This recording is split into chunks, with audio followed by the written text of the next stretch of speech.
आज हम एक्सरसाइज 5.1 को हल करेंगे।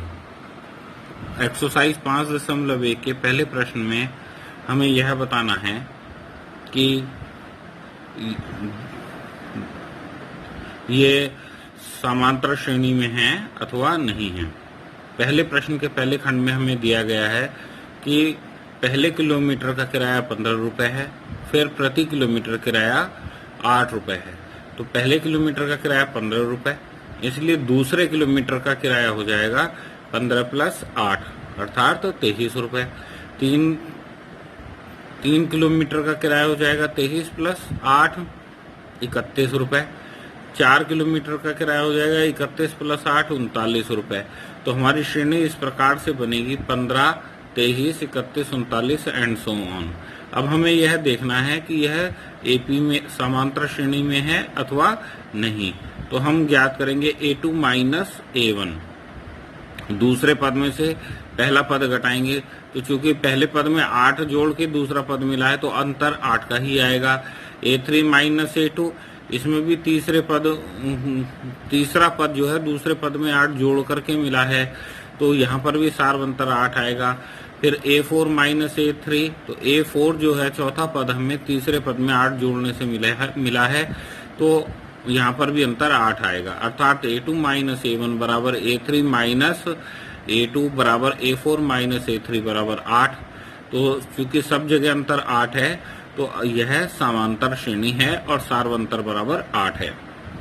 दूसरे प्रश्न में सिलेंडर में से एक बार में पंप 1/4 आयतन हवा खींच लेता है। तो हम मान लेते हैं कि सिलेंडर में हवा का आयतन x है, पंप द्वारा एक बार में खींची गई हवा इसका 1/4 होगी अर्थात x/4। तो अब सिलेंडर में शेष हवा हो जाएगी रहेगी x - x/4। 4 एलसीएम ले लेंगे, 4x - x/4 तो 3x/4। तो पंप द्वारा दूसरी बार में खींची गई हवा, तो जितनी सिलेंडर में हवा है उसका 1/4 खींचेगी, तो 3x/4 हवा है तो 4 से और भाग कर देंगे तो इतनी हवा खींचेगी अर्थात 3x/4/4 अर्थात 3x/16। तो शेष हवा हो रह जाएगी सिलेंडर में 3x - 4 - 3x/16। तो 16 एलसीएम ले लेंगे तो 4 चौक 16, 4 से 3x में गुणा करेंगे तो 12x - 3x अर्थात 9x/16।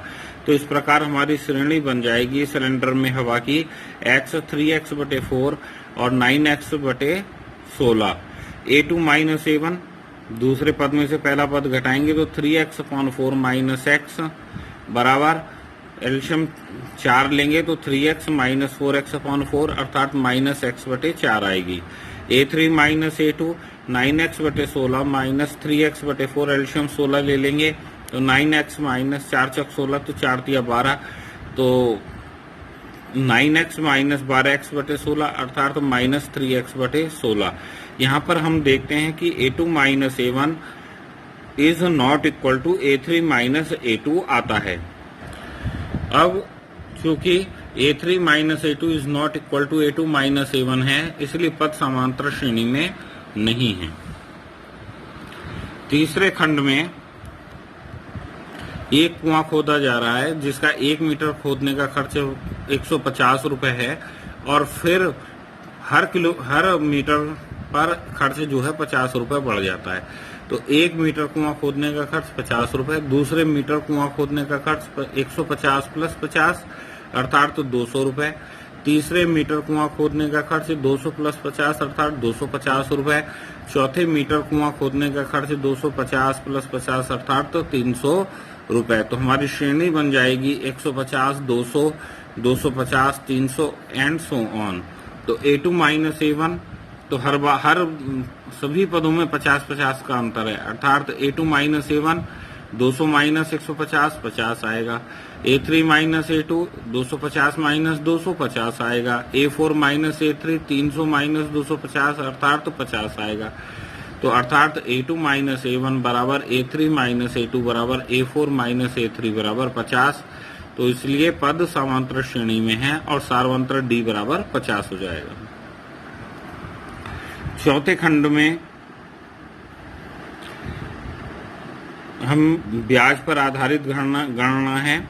इसमें एक वर्ष की समाप्ति पर जो धन है, मिश्र धन, वो हो जाएगा 10,000 1 प्लस 8/100। इस प्रश्न को हल करने के लिए हम मिश्र धन बराबर A P प्लस 1/R/100 की पावर n का सूत्र का प्रयोग करेंगे, जिसमें A मिश्र धन है, P मूलधन है, R दर है और n समय है। तो एक वर्ष की समाप्ति पर हमारा जो है मूलधन मिश्र धन हो जाएगा। तो P के स्थान पर हमने 10,000 लिया है, R के स्थान पर 8 लिया है और समय चूंकि 1 है तो घात 1 रहेगी। अर्थात एक वर्ष की समाप्ति पर धन हो जाएगा 10,000 1 प्लस 8/100 और 2 वर्ष की समाप्ति पर धन तो 10,000 1 प्लस 8/100 की घात 2, क्योंकि समय 2 वर्ष हो गया तो n का मान 2 हो जाएगा। ऐसे ही 3 वर्ष की समाप्ति पर धन हो जाएगा 10,000 1 प्लस 8/100 की पावर 3। 4 वर्ष की समाप्ति पर धन हो जाएगा 10,000 1 प्लस 8/100 की घात 4। तो चूंकि घातें बढ़ रही हैं तो घटाने पर इनका मान बराबर नहीं आएगा। अर्थात A2 minus A1 is not equal to A3 minus A2 is not equal to A4 minus A3। तो इसलिए पद समांतर श्रेणी में नहीं है। दूसरे प्रश्न में हमें A तथा D दिए हुए हैं और हमें समांतर श्रेणी के अगले 4 पद बताने हैं। तो यहाँ पर प्रश्न नंबर 2 का पहला A बराबर 10 है, D बराबर 10 है। तो A1 प्रथम पद 10, A2 A प्लस D अर्थात 10 प्लस 10 बराबर 20, A3 बराबर A प्लस 2D तो 10 प्लस 2 गुणा 10 अर्थात तो 10 दूनी 20 और 10 30। A4 हो जाएगा A plus 3D is equal to 10 plus 3 into 10 तो 3 ढाई 30 और 10 40। तो इस प्रकार पहले 4 पद हो जाएंगे 10 20 30 40। अर्थात अगर हम सीधे जोड़ के भी बढ़ाएं तो पहला पद अगर 10 है और फिर 10 में 10 बढ़ा दें तो 20, 20 में फिर 10 बढ़ा दें 30, 30 में 10 बढ़ा दें तो 40 प्राप्त हो जाता है। दूसरे खंड में A बराबर है -2 और D बराबर 0 है। तो A1 बराबर -2, A2 बराबर A प्लस D तो -2 प्लस 0 अर्थात -2, A3 A plus 2D is equal to -2 plus 0, क्योंकि D का मान 0 है तो 2 गुणा 0 0 हो जाएगा। तो अर्थात -2 A4 A plus 3D is equal to -2 plus 0 अर्थात तो -2। तो इस समांतर श्रेणी के प्रथम 4 पद हो जाएंगे -2 -2 -2 -2। तीसरे खंड में A बराबर 4 है और D बराबर है -3। तो A1 बराबर 4, A2 बराबर A प्लस D तो 4 प्लस -3 तो प्लस इंटू माइनस माइनस तो 4 -3 अर्थात 1। A3 बराबर A प्लस 2D तो 4 प्लस 2 इंटू -3 2 3 6 तो 4 -6 हो जाएगा। 4 में से 6 घटाएंगे -2 आएगा। A4 बराबर A प्लस 3D तो 4 प्लस 3 इंटू -3 4 -3 3 9, 4 में से 9 घटाएंगे तो -5 आएगा। इस प्रकार प्रथम 4 पद आ जाएंगे हमारे 4 1 -2 -5। चौथे खंड को देखें तो A बराबर है -1 और D बराबर है 1/2। तो A1 बराबर -1, A2 बराबर हो जाएगा A प्लस D अर्थात -1 प्लस 1/2। तो -1 में प्लस का 1/2 हटाएंगे तो माइनस का 1/2 बचेगा। या अगर इसे हम एलसीएम लें तो एलसीएम 2 ले लेंगे तो -2 प्लस 1/2 अर्थात -1/2। A3 बराबर A प्लस 2D तो -1 प्लस 2 इंटू 1/2, 2 से 2 कैंसिल हो जाएगा, -1 प्लस 1 अर्थात 0। A4 बराबर A प्लस 3D तो -1 प्लस 3 इंटू 1/2 तो -1 प्लस 3/2। 2 एल्शियम ले लेंगे तो -2 प्लस 3/2 अर्थात 1/2। तो प्रथम 4 पद हो जाएंगे हमारे -1 -1/2 0 और 1/2। पांचवा खंड है A बराबर है -1.25 और D है -0.25। तो A1 बराबर -1.25, A2 बराबर A प्लस D तो -1.25 प्लस -0.25 तो -1.25 -0.25 अर्थात दोनों ऋणात्मक हैं तो जुड़ जाएंगे, अर्थात -1.50। A3 बराबर हो जाएगा A प्लस 2D, तो -1.25 प्लस 2 इंटू -0.25, इससे अंदर 2 से गुणा कर देंगे तो हो जाएगा 25 दूनी 50 होते हैं, तो 0.25 हो जाएगा 0.50। तो -1.25 -0.50, तो जो दोनों ऋणात्मक हैं तो जुड़ जाएंगे तो -1.75।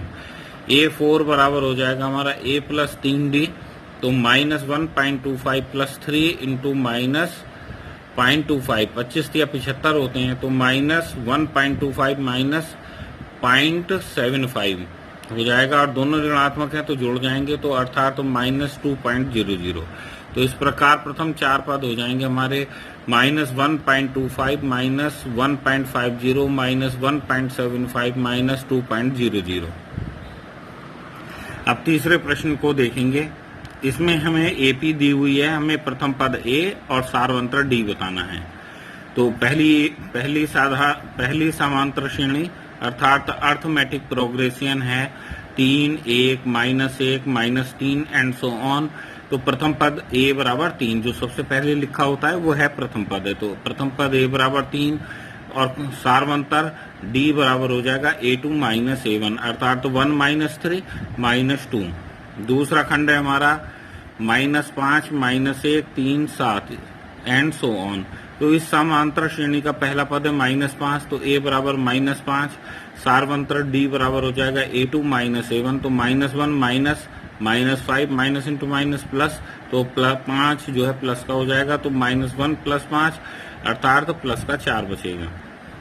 तीसरा खंड तीसरी समांतर श्रेणी है 1/3 5/3 9/3 13/3 एंड सो ऑन। तो प्रथम पद a बराबर 1/3 और सारवंतर d हो जाएगा a2 -a1 5/3 -1/3 एल्शियम 3 आ जाएगा, तो 5 -1/3 अर्थात 4/3।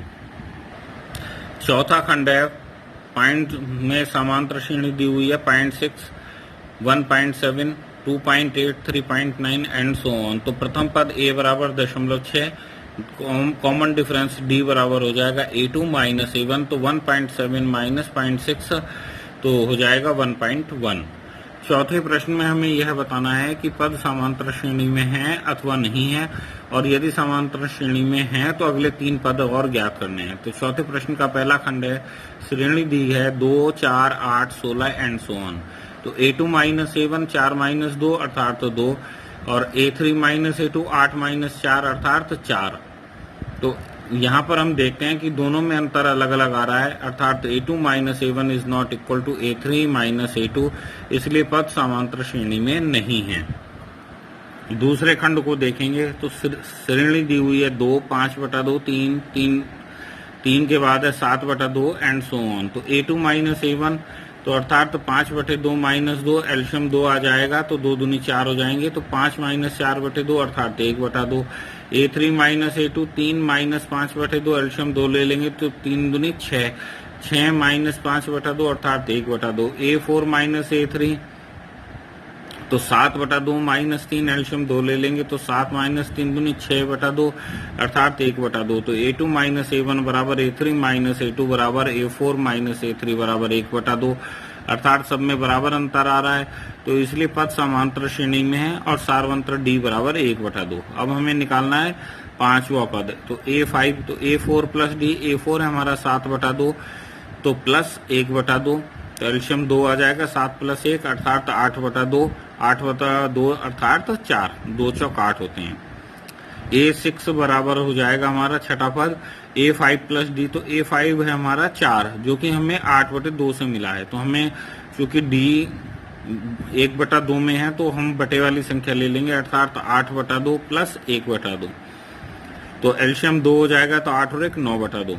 इसका तात्पर्य यह है कि अगर हम 4 लेंगे तो फिर से हमें एल्शियम लेकर के गुणा करनी पड़ेगी, और 8/2 में वह तैयार ही है, तो इसलिए थोड़ी सी चालाकी से काम लेते हुए हम जो है 8/2 ही लेते हैं 4 के स्थान पर।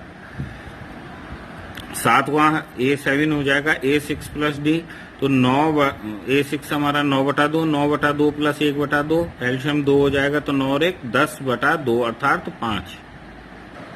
तीसरे खंड में श्रेणी दी हुई है -1.2, -3.2, -5.2, -7.2 and so on. A2 A1, तो -3.2 -1.2 अर्थात ये प्लस का हो जाएगा, -3.2 प्लस 1.2 अर्थात -2.0। A3 A2 -5.2 -3.2, तो -5.2 प्लस 3.2 अर्थात -2.0। A4 A3 -7.2 -5.2, तो -7.2 प्लस 5.2 अर्थात -2.0। तो A2 A1 बराबर A3 A2 बराबर A4 A3 बराबर हो जाएगा हमारा -2.0 अर्थात D बराबर -2.0। तो A5 हो जाएगा हमारा A4 प्लस D, तो -7.2 प्लस -2.0, तो -7.2 -2.0 अर्थात -9.2। A6 हो जाएगा A5 प्लस D, तो -9.2 प्लस -2.0 अर्थात -9.2 -2.0, तो -11.2। A7 हो जाएगा A6 प्लस D, तो -11.2 प्लस -2.0, तो ये भी प्लस इंटू माइनस माइनस, तो -11.2 -2.0 अर्थात -13.2 आ जाएगा। चौथा खंड है, चौथे खंड में श्रेणी दी हुई है -10, -6, -2 प्लस 2 एंड सो ऑन। तो A2 A1 -6 -10, तो -6 प्लस 10 अर्थात प्लस का 4। A2 A1 -2 -6, तो -2 प्लस 6 अर्थात 4। A4 A3, तो 2 -2, तो माइनस इंटू माइनस प्लस, तो 2 प्लस 2 अर्थात 4। A5 बराबर हो जाएगा A4 प्लस D, तो 2 प्लस 4 बराबर 6। A6 हो जाएगा A5 प्लस D, तो 6 प्लस 4 बराबर 10। A7 बराबर A6 प्लस D, तो 10 प्लस 4 14। पांचवें खंड में श्रेणी है 3, 3 plus √2, 3 plus 2 √2, 3 plus 3 √2 and so on. तो A2 A1 3 प्लस √2 -3, 3 से 3 कैंसिल अर्थात √2। 3 A3 A2, तो 3 प्लस 2 √2 माइनस 3 प्लस √2 ब्रैकेट खोल देंगे, तो 3 प्लस 2 √2 माइनस का निशान अंदर जाएगा, तो दोनों ऋणात्मक हो जाएंगे, -3 -√2, तो 3 से 3 कैंसिल हो जाएगा, 2 √2 माइनस √2 अर्थात √2। A4 A3 3 plus 3 √2 minus 3 plus 2 √2 bracket खोल देंगे, तो 3 प्लस 3 √2 -3 माइनस 2 √2, 3 से 3 कैंसिल हो जाएगा, तो 3 √2 माइनस 2 √2 अर्थात √2। तो हर जगह पर अंतर √2 आया है, तो अर्थात A2 A1 बराबर A3 A2 बराबर A4 A3 अर्थात √2। तो इसलिए कॉमन डिफरेंस D बराबर √2। तो A5 हो जाएगा हमारा A4 प्लस D अर्थात 3 प्लस 3 √2 प्लस √2, तो 3 √2 और 1 √2, तो 4 √2, 3 प्लस 4 √2। A6 बराबर A5 प्लस D, तो 3 प्लस 4 √2 प्लस √2, तो 3 प्लस 5 √2। A7 बराबर A6 plus D, 3 plus 5 √2 plus √2, तो 3 प्लस 6 √2। छठी श्रेणी है हमारी 0.2, 0.22, 0.222, 0.2222 एंड सो ऑन। तो A2 A1 0.22 माइनस 0.2 अर्थात 0.02। तो A3 A2 0.222 माइनस 0.22 अर्थात अंतर आया हमारा 0.002। तो A3 A2 is not equal to A2 A1, इसलिए पद समांतर श्रेणी में नहीं है। सातवां खंड है हमारा 0, -4 -8 -12 एंड सो ऑन। तो A2 A1 बराबर -4 -0 अर्थात -4। A3 A2 -8 -4 अर्थात -8 प्लस 4 अर्थात -4। A4 A3 बराबर -12 -8, तो -12 प्लस 8 अर्थात -4। तो सब जगह अंतर -4 आ रहा है, अर्थात A2 माइनस A1 बराबर A3 माइनस A2 बराबर A4 माइनस A3 बराबर -4, इसलिए D बराबर -4। तो पद समांतरण श्रेणी में है, तो A5 बराबर हो जाएगा A4 प्लस D, तो -12 -4 अर्थात -16। A6 बराबर A5 प्लस D, तो -16 -4 अर्थात -20। A7 बराबर A6 प्लस D, तो -20 -4 बराबर -24। आठवां खंड है हमारा -1 बटा 2 -1 बटा 2 -1 बटा 2 एंड सो ऑन। अगर हम इसे मौखिक रूप से कहें तो पदों के मान नहीं बदल रहे हैं, अर्थात सार्वंतर 0 है, तो इसको हम सीधे समांतर श्रेणी में कह सकते हैं। लेकिन हमें चूंकि प्रश्न को हल करके दिखाना है तो हम नियमानुसार ही करेंगे। A2 माइनस A1 बराबर -1 बटा 2 माइनस -1 बटा 2 अर्थात -1 बटा 2 प्लस 1 बटा 2 बराबर 0। A3 माइनस A2 बराबर -1 बटा 2 माइनस -1 बटा 2, तो -1 बटा 2 प्लस 1 बटा 2 अर्थात 0। A4 माइनस A3 बराबर -1 बटा 2 माइनस 1 बटा 2 अर्थात -1 बटा 2 प्लस 1 बटा 2 अर्थात 0। तो A2 माइनस A1 बराबर A3 माइनस A2 बराबर A4 माइनस A3 बराबर 0, अर्थात सब जगह अंतर 0 आया, तो D बराबर 0 और पद समांतरण श्रेणी में हैं। अगले 3 पद ज्ञात करते हैं, तो A5 बराबर हो जाएगा -1 बटा 2 प्लस 0 अर्थात -1 बटा 2। A6 बराबर -1 बटा 2 प्लस 0 अर्थात -1 बटा 2। A7 बराबर -1 बटा 2 प्लस 0 बराबर -1 बटा 2, अर्थात हम A5 A6 A7 को भी सीधे भी लिखा जा सकता है अगर हल करके ना दिखाना हो। नवा खंड है हमारा, श्रेणी है 1 3 9 27 एंड सो ऑन। तो A2 माइनस A1 3 में से 1 गया 2, A3 माइनस A2 9 में से 3 गया 6। तो यहाँ पर अंतर अलग अलग आ रहे हैं, तो A3 minus A2 is not equal to A2 minus A1, इसलिए पद समांतर श्रेणी में नहीं है। 10वें में प्रश्न में देखेंगे तो A 2A 3A 4A and so on है।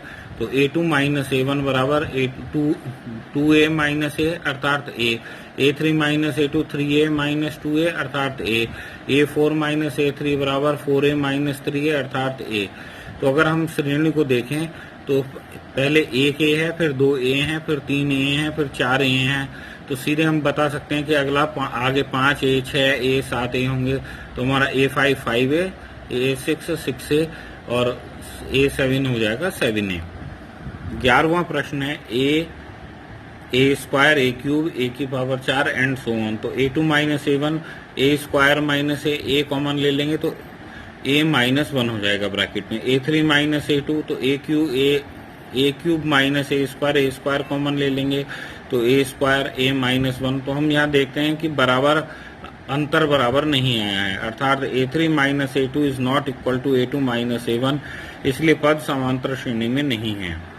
12वें खंड को देखें तो √2, √8, √18, √32 एंड सो ऑन है।